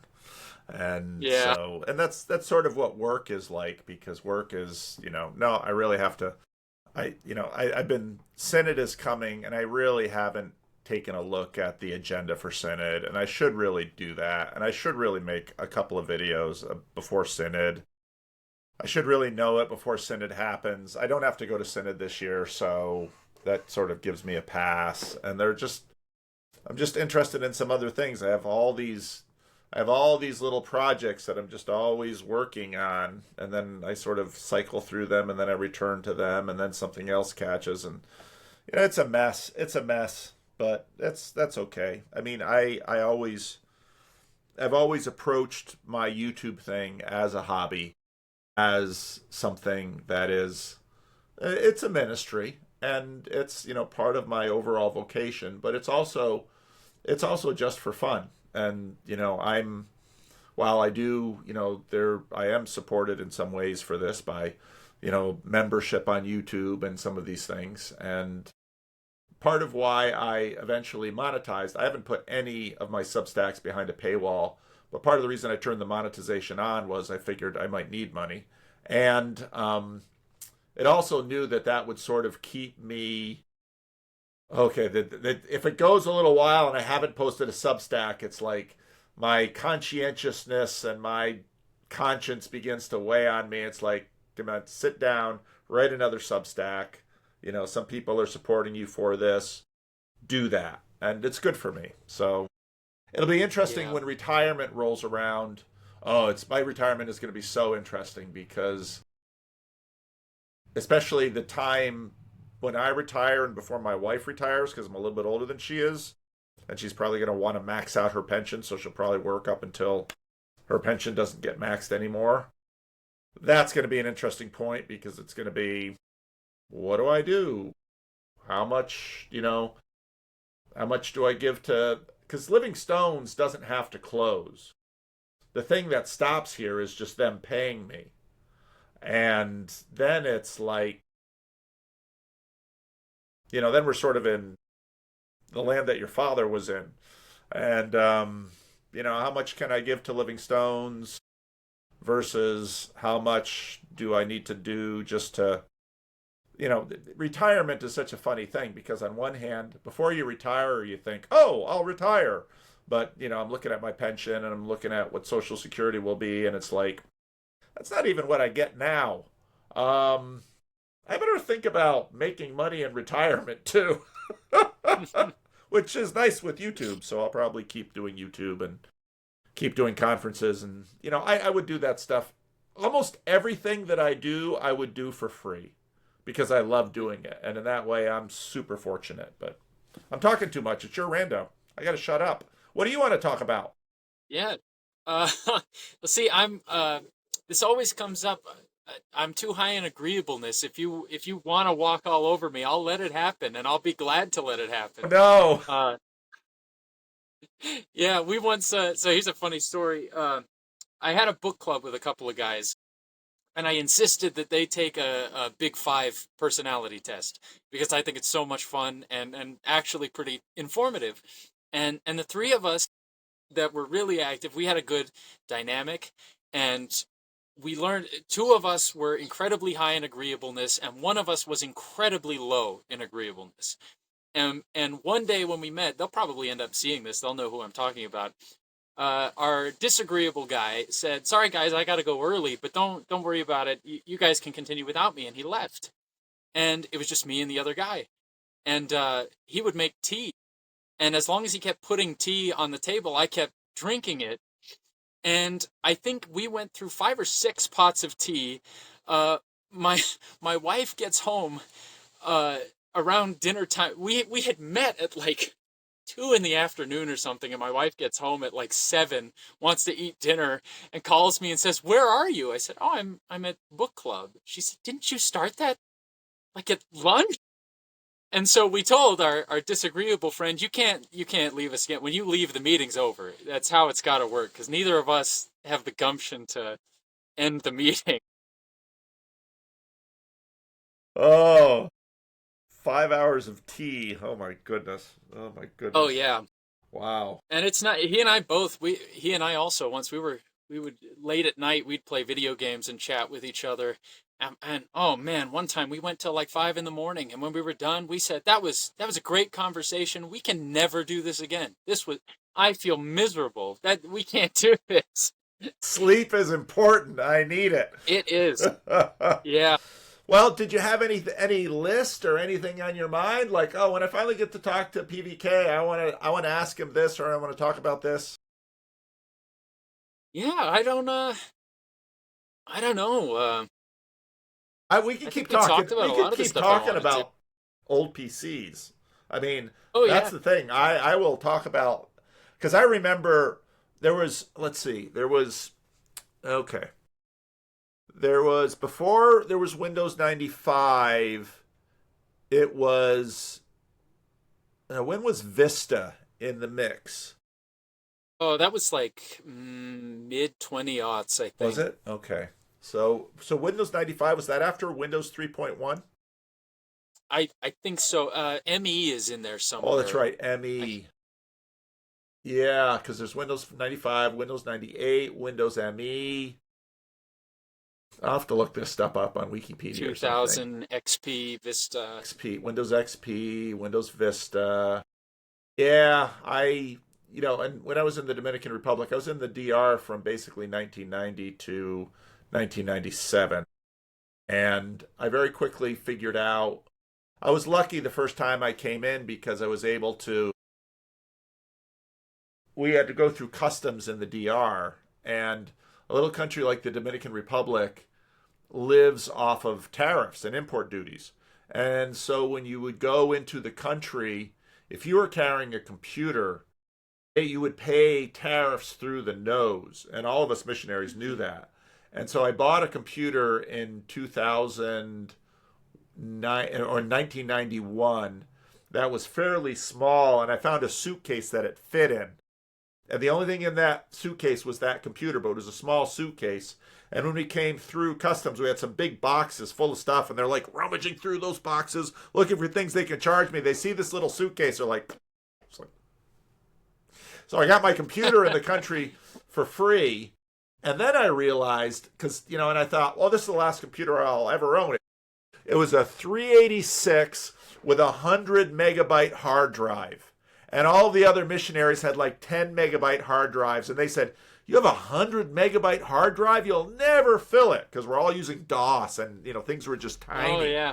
But then I'm continuing to get like Computer Shopper and because then back then it was magazines, there wasn't any internet. Mm. And so then I wanted to upgrade, but I realized that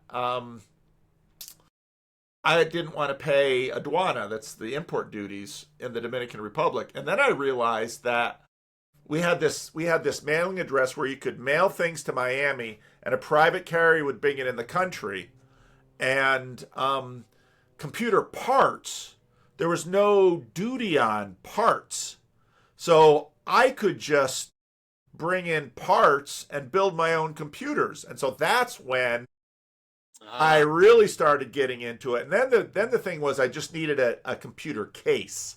I needed a case, which was the empty box, and then I just bring in the motherboard and the graphics card. And back then you needed a sound card and a modem. I built a BBS for the mission field, so we were all scattered throughout the country, but we had phone lines so we could share our educational materials that we were developing there. All the other missionaries thought I was a little bit nuts, but but some of them started using it because they realized that, oh, wait a minute, we don't have to just hand out floppy drives when we get together. We can actually have email between each other and things. And then, that was before the internet. And so then I started building PCs for other people because there's like, I can build this cheaper for you than you can bring one in yourself. And then, of course, I'm putting on the operating systems and then Windows, so I basically have been walking up through the ranks. And then I got into OS2. You probably don't have anything that runs OS2. I don't think so. So IBM creates the PC, and they're competing with Mac, and they're using off-the-shelf parts. That's where x86 begins to take hold. And they use DOS, and they made DOS from Microsoft, and so that's when Microsoft figures out licensing, how it can become incredibly rich. And then But Windows was always a layer on top of DOS, and it was a little unstable. And so IBM wrote OS2, which was a really nice operating system. And there was like Lotus. Lotus was writing, you had a spreadsheet program, and you had all of this stuff. So then I started using OS2. That was just the first in a long line of choosing the non-mainstream solution for me. So I would have Zune.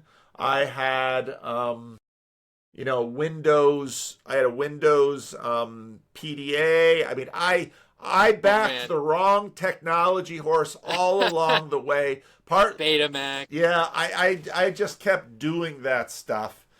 Usually because you could, especially when it was clear they weren't winning, you could like get all the stuff for cheap. So then I would get the stuff for cheap, and because it was going to be the loser. And I never went down the Windows Phone thing, but that Windows Phone operating system, that was a pretty good operating system, and it worked quite well. But then I went whole hog Android. I had a Motorola Droid. That was like my first real smartphone after BlackBerry, and so I've always played with this stuff. So then when the Peterson thing happened, I could already manage a PC. I had to learn how to correct the sound and all of that stuff with videos, but it was all trial and error. But the PC stuff I could handle because I was used to it from the ground up. And so then in church when we would put in a network. And then when Rick came, of course, Rick was just layers above me. And especially when COVID hit. Rick also is a perfectionist. So the church Sunday morning live stream, for a church our size, we should not have a live stream this good. And it is all thanks to Rick. Because even today, he's bought a lot of the equipment. God bless him. Because Rick is like, we got to buy this. And it's like, Rick, oh man, we're going to die because of lack of money. And if I start spending thousands of dollars on equipment, the deacons are going to be pissed. So I can't do that. Yeah. So Rick got tired of waiting for me, just started buying stuff for the church. And even today, there's like 2 cameras. He's like, the colors aren't quite right between these 2 cameras. When I shift one to the other, the carpet just doesn't look like the same color. And he's sitting there Yeah. fussing with this, and I'm like, God bless you. I would not give a rip. It would be a Oh yeah. mess. Anyway.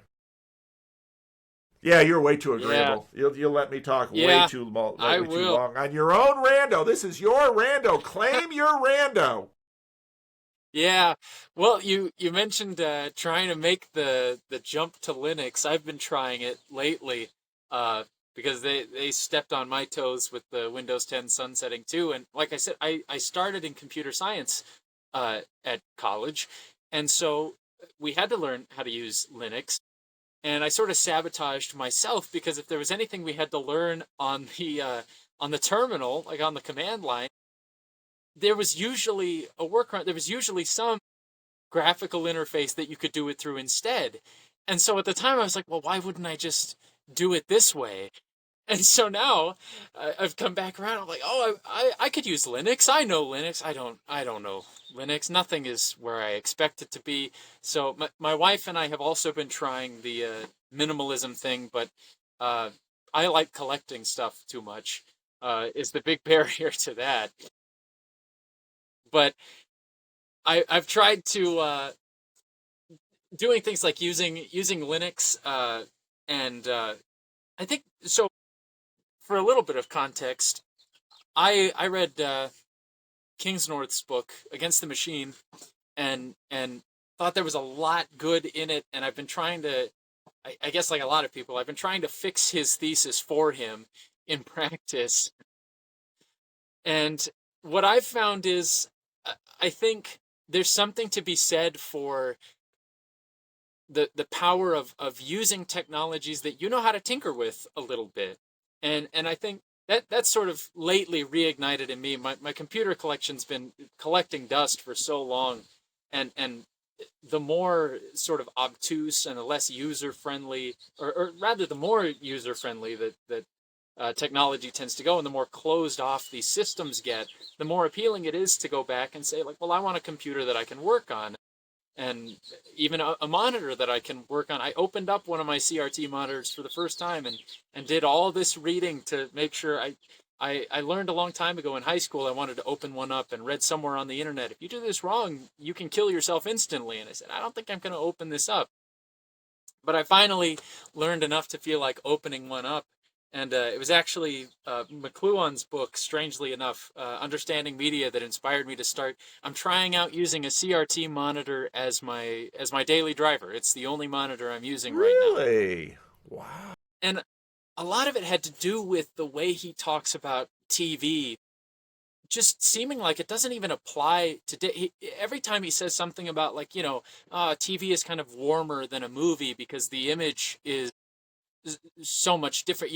He's talking about a world of where movies are still on film and TVs are still incredibly low resolution, and so they're two completely different media in his world, and now they're not like that. And so I thought, well, I've still got these old monitors. I could understand a bit more what he's talking about, and so this has been kind of an experiment. And one of the interesting things has been noticing how much more in a way engrossing it is to use a CRT. And I think it's because the lower resolution gives a little room for your imagination to wiggle in there when you watch a video or play a game or whatever. Your mind has to go to work filling in all the details.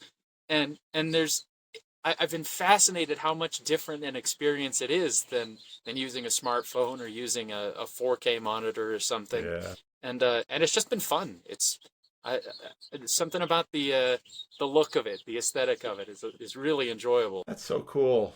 And part of what's been the reality about PCs is that the more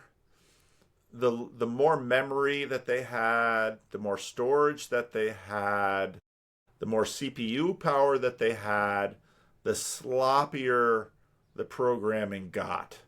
They just had, because in the early days, you had very little memory, very little storage.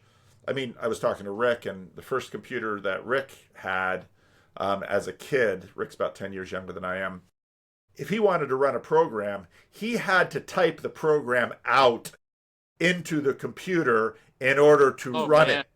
And he was telling me he got really fast because you want to play this game, you have to type Yeah. out the game first. So he got really fast at that stuff. And there's a real beauty in there. And some of those, I mean, part of the reason when I bought that first 386 that I had, I would, even though I had Windows 3.1 and it was pretty, I had a monitor that could run it, et cetera, et cetera. I would run WordPerfect 5.1 for DOS in DOS, and it was just lightning fast. And you had to Mm. learn a bunch of, you know, keyboard shortcuts as we call them today in order to do things. And you had to have those memorized in your head. But if you had those Mm. things in your head, boy, that was an efficient way to put text on paper. And then we had these dot matrix printers, and even before that, we had basically these typing printers, these things, and you could just there was a beauty to those systems. One of the first Mm. small notebooks that I remember I would bring this. I had this one little portable computer. It was DOS. It was character based, and it ran on AA batteries. I would put like 8 of them in the bottom. It was super Oh man. light, and oh gosh, I think about this and I think it was crazy. I would go out to these Haitian bateys where people, are living on 50 cents or $1 a day. They're just on the edge of starvation. I Mm. would sit there taking notes with this little computer. I think back on it now, and it's like, but their world was also, it was so funny because after I left the field, I was talking to a missionary who was still there, and he was talking about him and the pastors. I'd be like, because when I was there weren't really cell phones. And so if you wanted to talk to someone in that world, because there were no landlines, you had to get in your car or get on public transportation. It would take all day to find a person, give them a 5-minute message, and then go back home. That was a day. And then my friend was like, no, all the pastors have cell phones. It's like, Wow.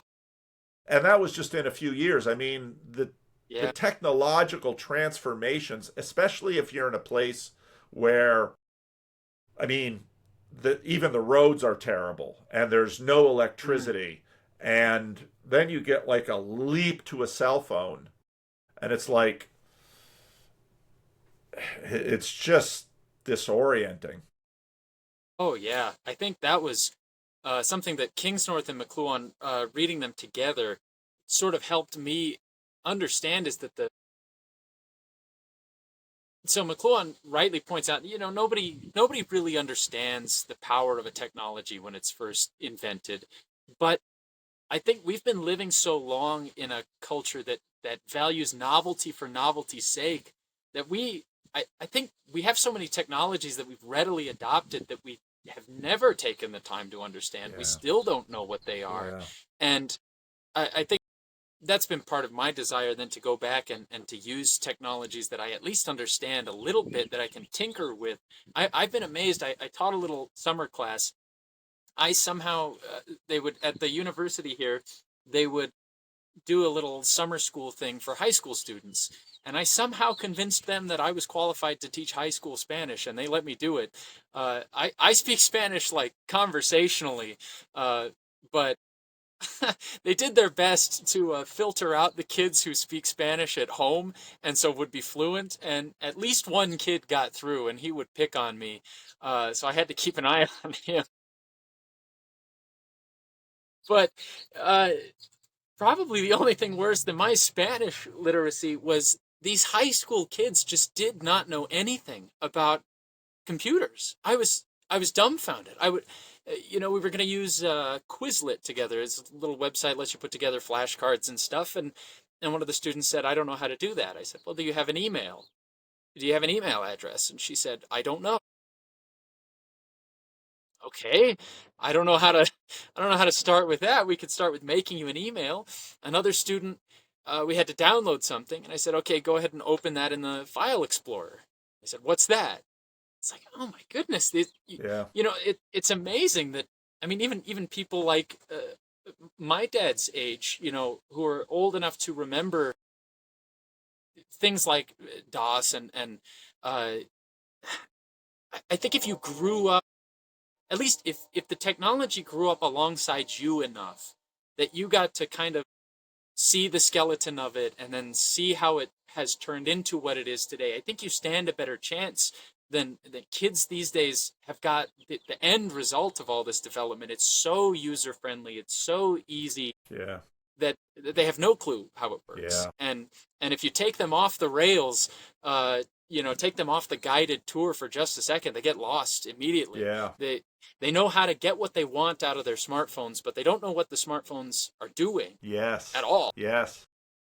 Have you found that some of these kids who don't know how to use PCs, do they have smartphones, or are they just in a place where they just don't have technology in their lives?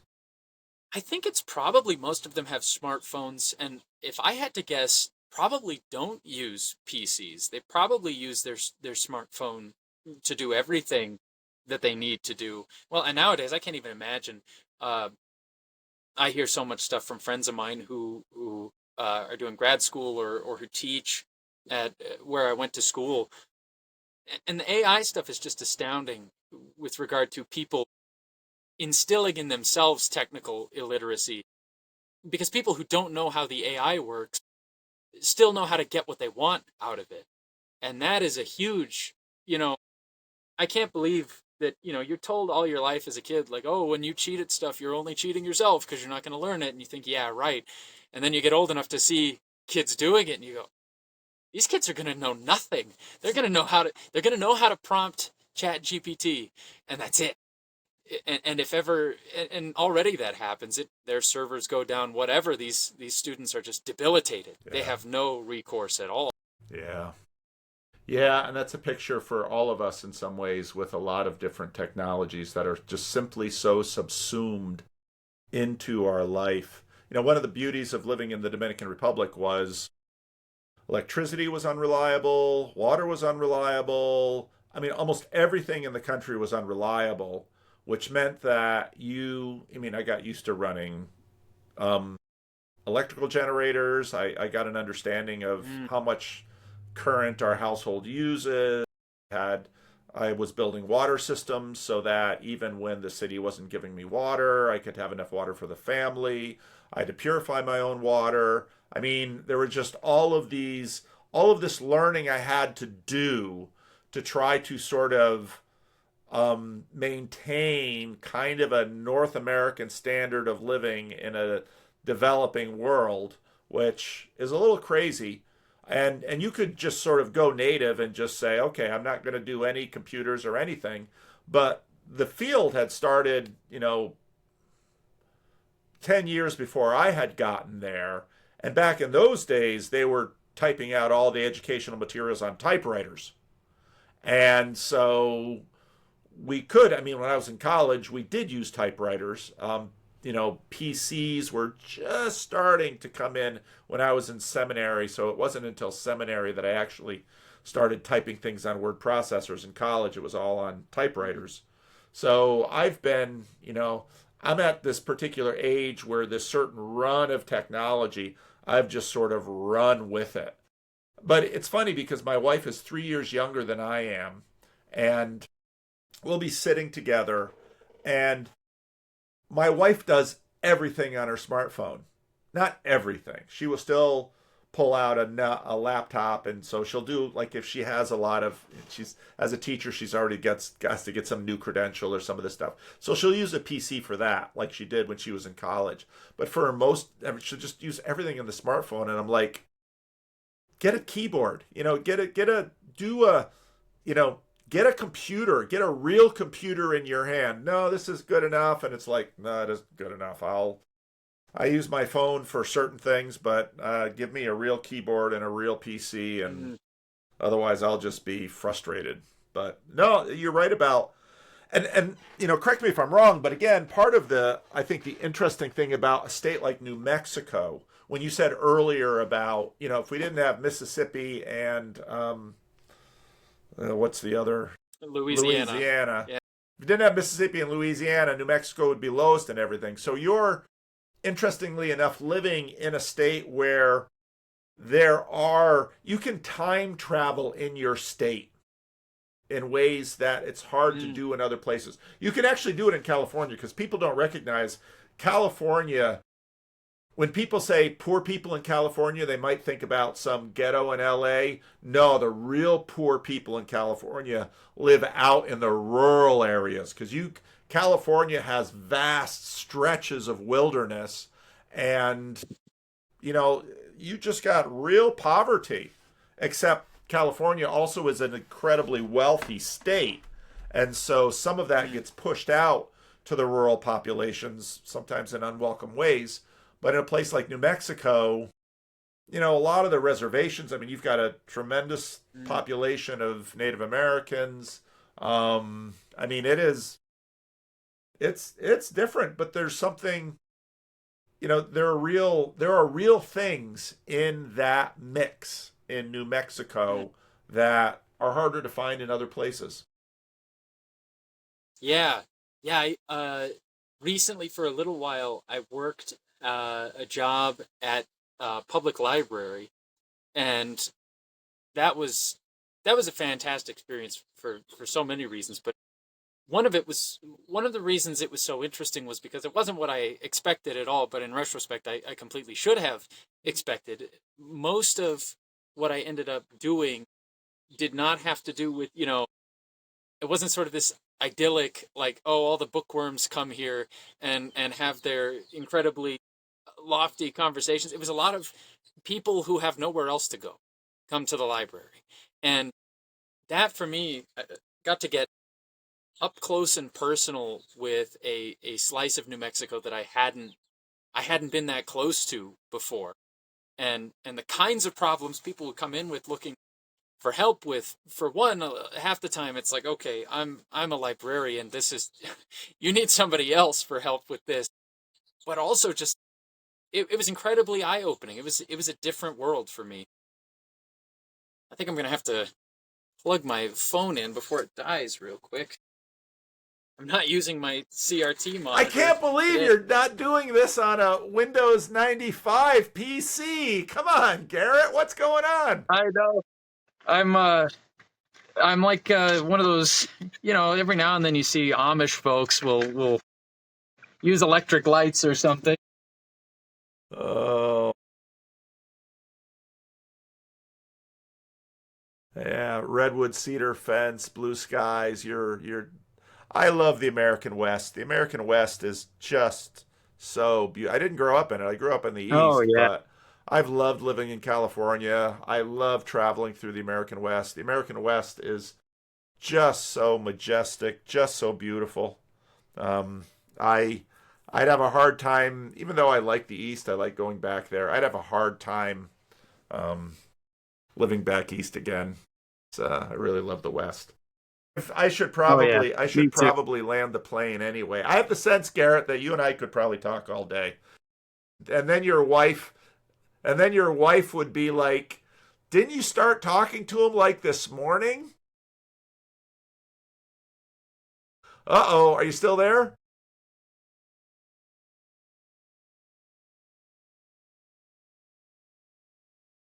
He says, "Oh no," and disappears. Something bad has happened to Garrett. If you've watched this Randos conversation all the way past the 2 hour mark, you have gotten probably what you didn't come for, which was a lot of talk about PC stuff and everything. And I'm just going to sit here and wait until Garrett comes back because the problem is I'm using. He's got to jump in. He's got to finish the recording. Oh, Garrett, you've got to finish. Good thing he's got some tech chops. Well, maybe I will pause until he. Gosh, is there a pause thing here? Oh, how do I pause? I'm just learning Riverside. And again, if you've gotten to this point in the conversation, I paused it with, let's see, that's stop. I don't want stop, and I don't want leave. I'm really hoping he comes. I got it. Okay, check. check email.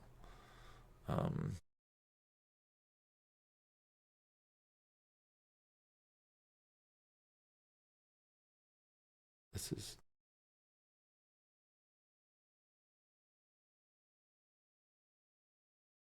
Body Shop is calling me. I don't want to stop. I don't want to stop. And I don't know how to pause.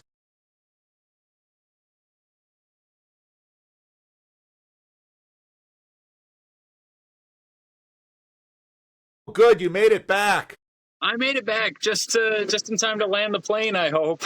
Yeah. Now we're using Riverside, so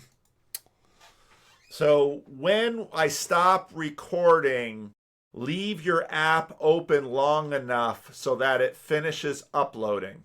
This is part of the issue with, well, you're a lot clearer now too.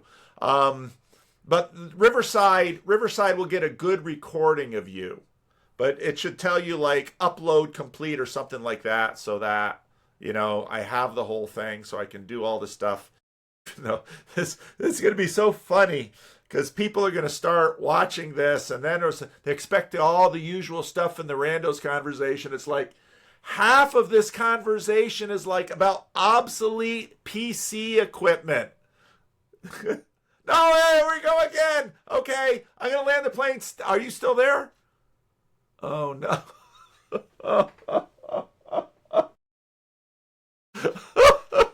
I can't stop. All right, I gotta wait this out.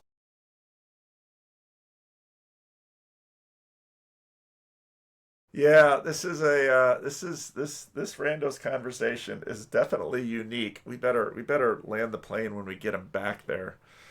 Oh, oh, oh. Oh, this is, well, it says it's still recording.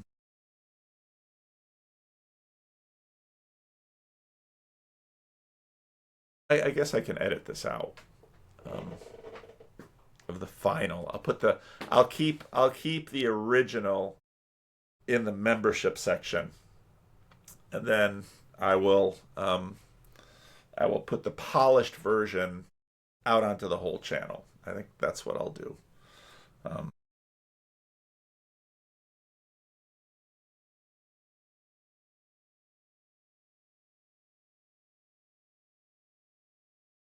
And this is very boring. I know, because I could just start monologuing about something, about the beauty of old technology and all of that. If you haven't watched the Ethan Cawhey, Neil Daedalus conversation, that was an awesome conversation.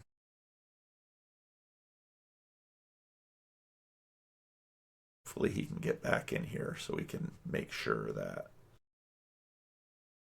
I don't know how Riverside will actually handle all this stuff. I'm going to have to... AI's been really nice in terms of learning new things like Riverside, this tech stuff, because used to be you'd have to like go through the forums and the frequently asked questions and all that stuff, and with AI it's just like scrapes that and says this is what you do, and sometimes it's wrong, which is a pain in the neck, and it's just like, you were wrong. Oh yeah, try this. Ugh. Stupid AI.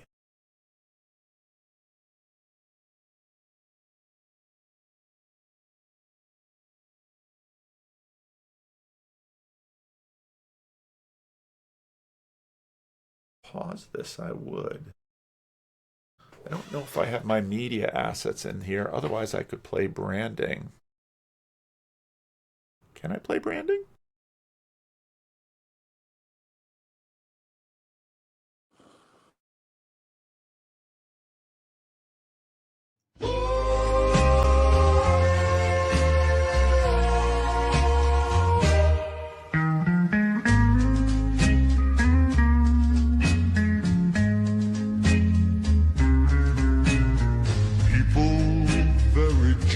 Just King, great King. People error, people King, big, just King, King. Happy, many down, many Jack came from right, just new King Day.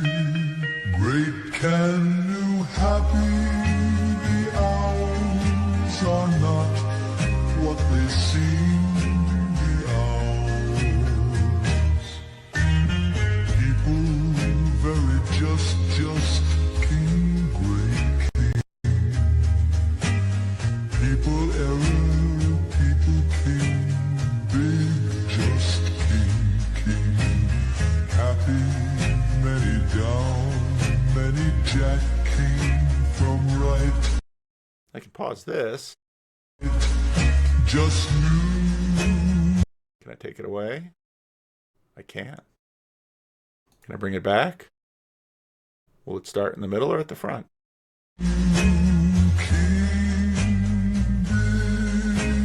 Great can new happy, the hours are not what they seem. The hours. All right. I had to play some branding. So Yeah. we have to land the plane before something bad happens again. Yep. All right, Yeah. Garrett. This was fun. Like I said, I think we could talk all day. This was. I think so. It's been a pleasure. But I will land the plane. Do you have anything that people any way people can find you if you want to be found, or you have a Substack? What's your Substack? Yeah, my Substack is called Being Kindled. I also I try to compile a lot of the kind of projects I'm working on beingkindled.com.